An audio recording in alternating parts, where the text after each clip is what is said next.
was pretty darn good. I feel like it was pretty darn good, at least. Nintendo finished their whole E3 presentation a couple hours ago. I got to process everything they announced, and coming out of the Direct, I personally believe that E3 was very solid and it largely delivered. Obviously, I got plenty of predictions and wishful hopes wrong, that's to be expected, but I still got a good handful right, alongside some genuinely good surprises. I reacted to the whole thing and thought it was very good. It felt like a very healthy blend of first-party stuff and a lot of third-party announcements. Very solid, didn't feel super fluffy if at all, plenty of expectations and wishes were still met for the most part, I'd say, and I still feel this Direct, this E3 for Nintendo during the pandemic still, was pretty strong. Probably roughly on par with E3 2019 in my opinion, since I thought that E3 was pretty good too. They started off with a Smash character, obviously, and it turned out to be Tekken 1's protagonist and major antagonist for the series, Kazuya Mishima. Your boy does not play Tekken. Crazy to think there are some Smash fans or gamers who haven't played Tekken, I know. But I had to look him up to see who he was, and I thought it was Heihachi at first, and confused, but I was largely sure it was a Tekken character at the very least. When he turned evil, apparently, he killed his dad, raped the mother of a character named Jin, I presume Jinpachi, and is constantly trying to kill his son, who's the current hero for Tekken now. One or two details may be off, but short story, he's an evil asshole. While he was the hero and protag for Tekken 1, he became a big villain for Tekken later on. So Smash Bros. Now has a second Bandai Namco series with Tekken's Kazuya, alongside another villain character for DLC, and he looks very, very cool. Him tossing characters off the cliff was cool and funny. That's also apparently a trademark thing he does, tossing loved ones off a cliff, so that was a neat nod, and now that slightly justifies him killing Min Min, because you guys know I love Min Min, so him killing the beloved characters, her, Pit, Falcon, etc. made it slightly easier to stomach. Still a fun gag. His combos also look super cool and insane. That like 11-hit combo on Falcon was disgusting. You also hear the Tekken announcer say Kazuya Mishima wins at the end, and I hope that means the Tekken announcer comes in with announcing Kazuya in the game. And like with most DLC characters, the dude has a comeback mechanic, like Joker's Arsene and Sephiroth's One Wing.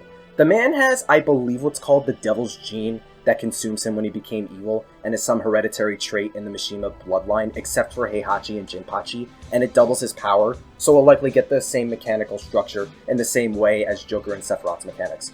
Because of that alone, I feel like he'll be the best FGC type character in Smash, more than Terry and Ken and Ryu, because it's the same kind of deal as Joker and Sephiroth, not as specific as Terry's for example, which is 2 moves. And again, I legit know nothing about Tekken, but not only do I think Kazuya is another very cool addition to the roster in several ways, I feel like for Tekken specifically this was the best play, better than adding Heihachi for example. They went and added another villain from a franchise that doesn't have any fighters in Smash, alongside Kazuya being the first fighter from a new series in Smash that is a villain. Bandai Namco, in my opinion at least, I feel heavily deserve to have a second rep after Pac-Man, and when every other third-party company has a second, if not third character they own that's in Smash, except Namco. And Tekken felt like the most obvious series to pick another character from for Smash, and Kazuya I think fits that role and adds more to being a Smash character than Heihachi. Take that with a grain of salt. Again, I legit know absolutely nothing about Tekken. And it's kind of funny, I don't think a lot of people were expecting another Tekken character, but especially after the Heihachi Mii costume, it probably made a lot of people think otherwise. So yeah, this was definitely unexpected for generally most people, I feel like. But Kazuya is definitely a great addition to the roster. FGC fans are popping off, Tekken fans are popping off. I also like Kazuya's design is based off Vegeta from Dragon Ball. I can't wait for the presentation in 2 weeks. I originally predicted Crash Bandicoot at least going into the Smash character reveal. If not, if we got 2, Eggman as well. Also Fighters Pass 3, did not get any one of those. That's completely fine. I'm content with Kazuya here. Crash and Eggman at least have one more shot between the two, and we still have 5 months left of this pass. So there's still hope for one of them, and plenty others I'm not mentioning. And like with Terry and them not finishing the first volume of DLC, for them to announce a second volume, there was a floating idea of another volume of DLC after this, some were tossing around. I feel like at this point with most people, not just me, that's probably not going to happen. And like most people were convinced the first pass was all we get. Then we got another. Sakurai doing the whole recant thing and changing plans or expected plans, so some thought it happened here too. I think the window of opportunity, if Nintendo really wants to do it, can still happen. Maybe during Kazuya's presentation, maybe sometime in the fall when they announce the last fighter, maybe even at the end of Volume 2, I don't know. But I'm basically convinced it's probably not going to happen, and that's also fine when Ultimate has like the best video game roster of any video game basically. It's just that precedent with how they announced the second, the other stuff that's said and then changed upon. There's always that idea that things might change, and they still could. But yeah, I don't think anything's really going to change from that. My only question is who's left. You can already get this vibe since either Sephiroth or Pyra and Mithra, but like, that last character, who it is 100% totally up in the air at this point. They had some first parties here, but like, every third-party DLC between both passes have been insane, off-the-wall picks that most people wouldn't believe or expect. And they swerve us with those alongside the first-party characters, like with Byleth and Min Min and the Aegis. So it's hard to really say for certain who that last fighter is going to be, you know? It's just so weird.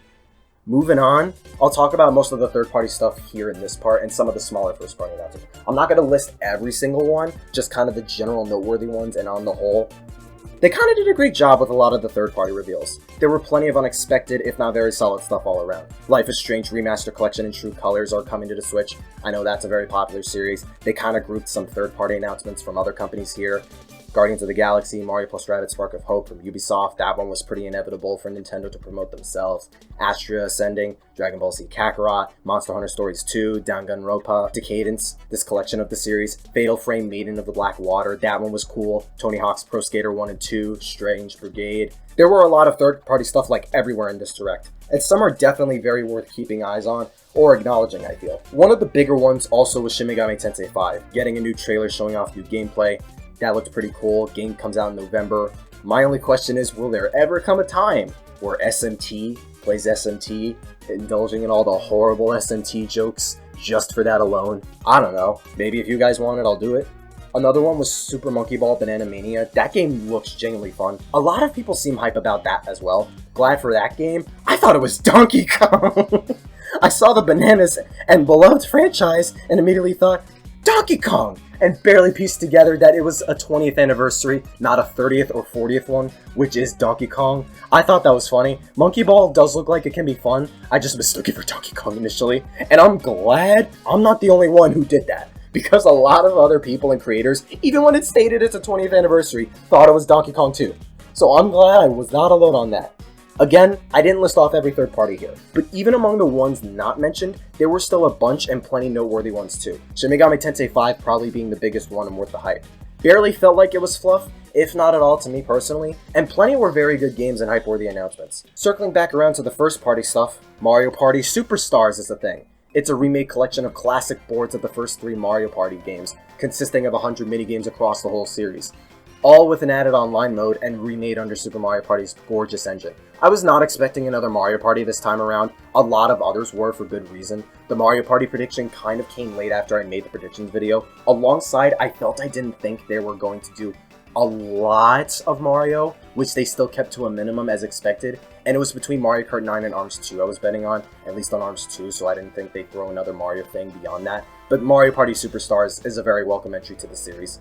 It's going for the same exact appeal as Mario Party The Top 100 on 3DS, remaking classic bits of Mario Party, except it's not just minigames, but also classic boards from the N64 trilogy. And I welcome this more than I expected. You could kind of mark off how it's not really a new Mario Party, it's a glorified remake of older games and minigames in one thing.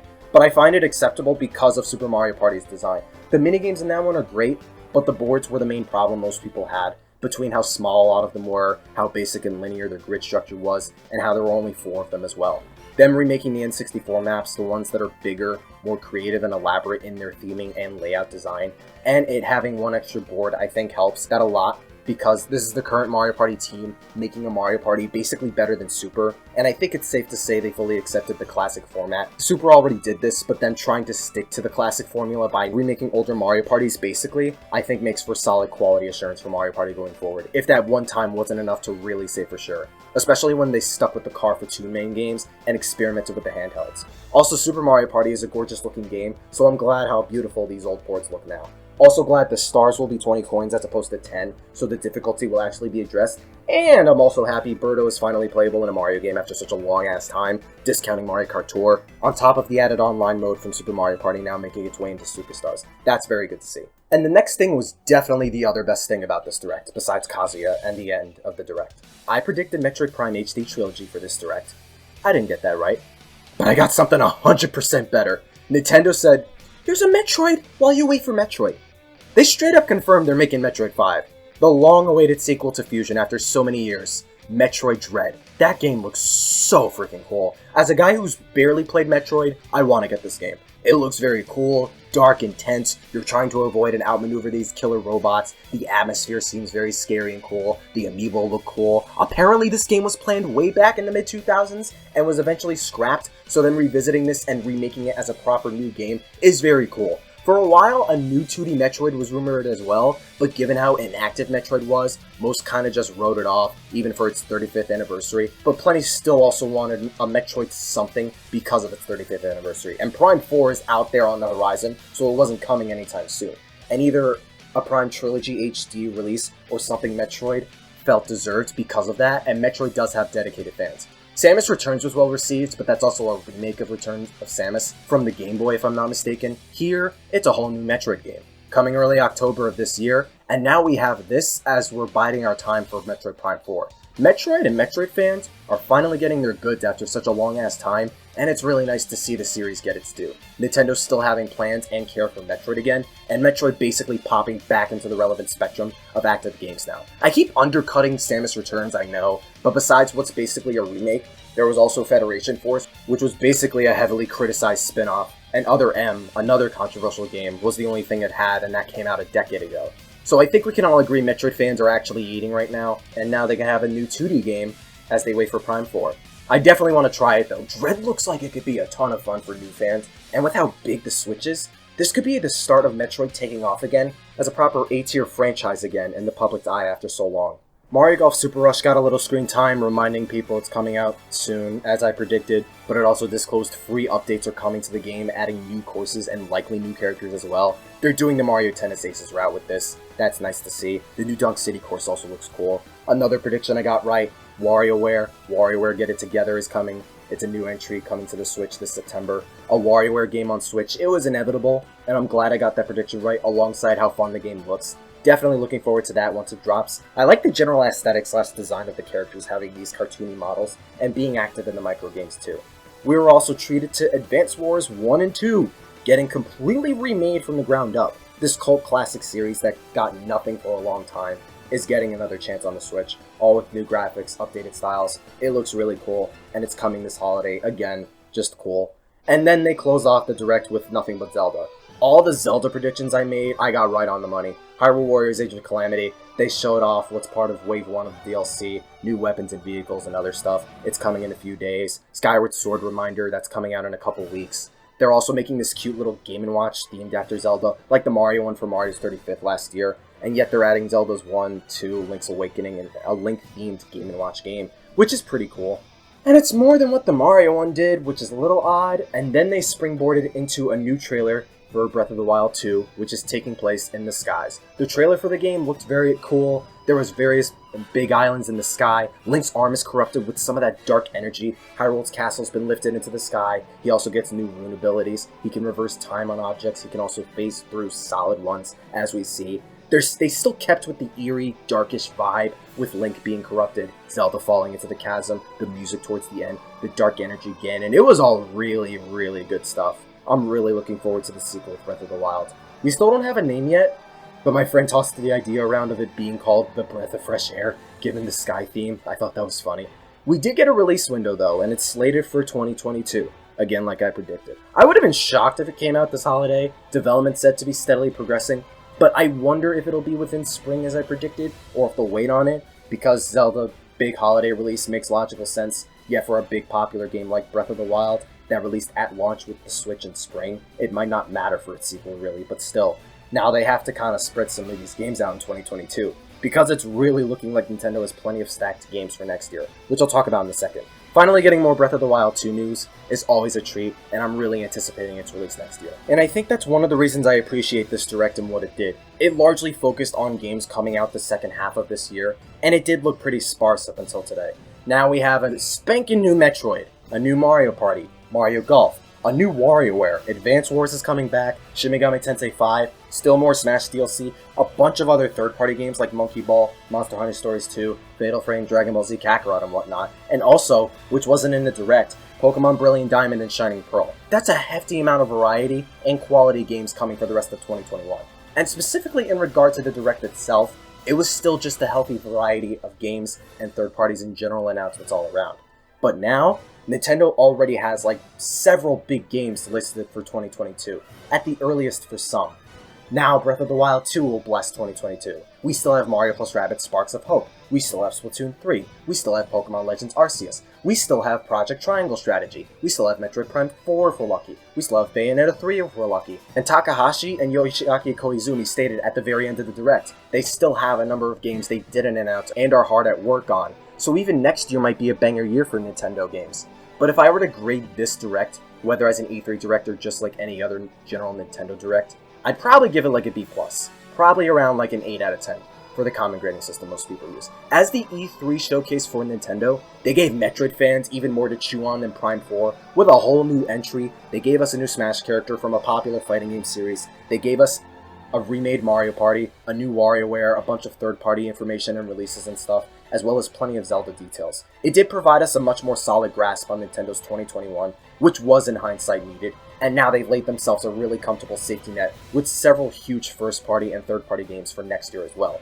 I think Nintendo's E3 of 2019 was slightly better, between Luigi's Mansion 3, Fire Emblem, 2 Smash characters, all the third-party stuff there, and the reveal of a sequel to the biggest Zelda game ever. It just had a much more massive volume of hype announcements, I feel. And I still feel 2017's E3 for Nintendo was its best by a mile, but this one still felt really strong that I think it probably trails close behind Nintendo's E3 of 2019.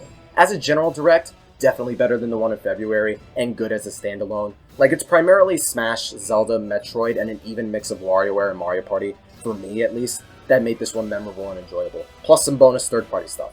For the most part, I feel it felt like there was a tiny something for everyone, but there are those people who don't feel this Direct was up to snuff, which is their opinion and it's their right to feel, so I'm not going to try and change that. That said, we might get a better look at Nintendo's 2022 in the likely probable fall Direct we may get this year, because we usually historically get Directs early in the fall, even last year during the pandemic, which was all Mario themed.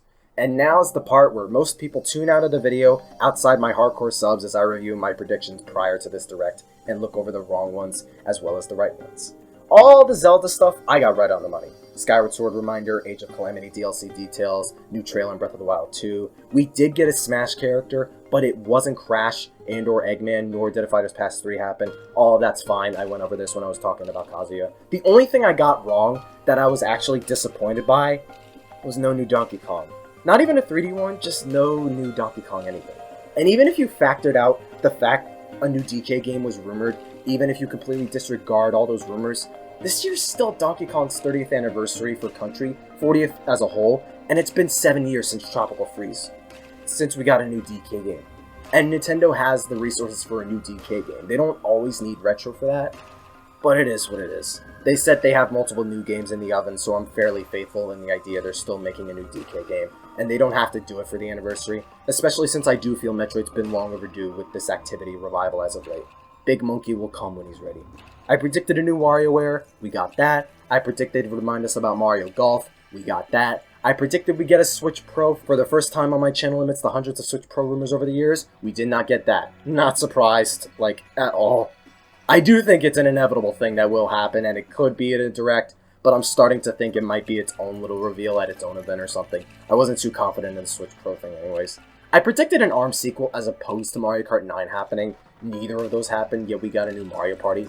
That's okay. Both of those I think will happen soon enough. Same for a new Kirby. I assume they tease it for next year, but they focused more on games for this year. Also fine. I'm 100% convinced the new Kirby is coming next year because we get Kirby games regularly like that, and next year is Kirby's 35th anniversary as well. The DK prediction being wrong was disappointing, but I think the most shocking one to me I got wrong was no new Pokemon news. Not shocking in a bad way either, just shocked it wasn't there. No new Pokemon Mini Direct by Pokemon Company.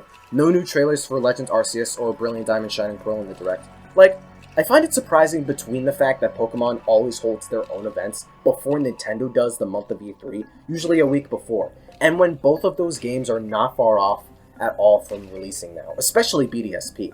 This was kind of a first in that there wasn't anything related to those games. Maybe they'll do it all on their own, maybe save it for a hypothetical fall Direct, I don't know. We'll see. Still kind of surprising in my own opinion. 3 predictions I did get right though. they wouldn't reveal more info on Splatoon 3, Bayonetta 3, and Metroid Prime 4. I did get the Prime HD Trilogy prediction wrong, yet we did get a Metroid thing, which ended up being a better case, I feel. This one was more one of those hopeful predictions, the pie in the sky type dreams, than an actual prediction. Kid Icarus Uprising getting an HD remake by Grezzo. It is too soon if that were to happen, given Metopia's brand new, but yeah, it wasn't expected either way. I got my prediction on the third-party stuff generally right as well. I was right on Monster Hunter's stories, Shin Megami Tensei 5, and No Sonic, but I was wrong on Project Triangle Strategy, which is whatever, it'll come later. And my bold prediction of Mario Odyssey getting a teaser for a sequel. You're probably going to see this as a reoccurring prediction on here until it happens, because it just makes sense, and I have always believed that it's only a matter of time. But an Odyssey teaser not happening here, it's fine. There's still plenty of time for it to get a sequel in the future. So really, half of my predictions were right and wrong. And let's be real, that's probably the best I've done in terms of predictions. Like, I don't think I've ever gotten half right, half wrong on these predictions for Nintendo games. I could constitute as a fake leaker if I wanted to. Shadow the Hedgehog leaked for Super Smash Bros. Ultimate as the final character in Fighters Best Fight 2. I'm kidding. But that's going to be it for this video. Nintendo's E3 this year was pretty good. Their 2022 is looking pretty strong too. And I hope you guys look forward to more content from me and more discussions. Expect an update video pretty soon. I love you. Have a wonderful day. And always remain super. Yo, hey, 妹妹，嘿，我来呀！共和大哈哈呀！拉面，嘿，来面，来个面，共和再见呀！哈哈，拉面，下手面，谢谢。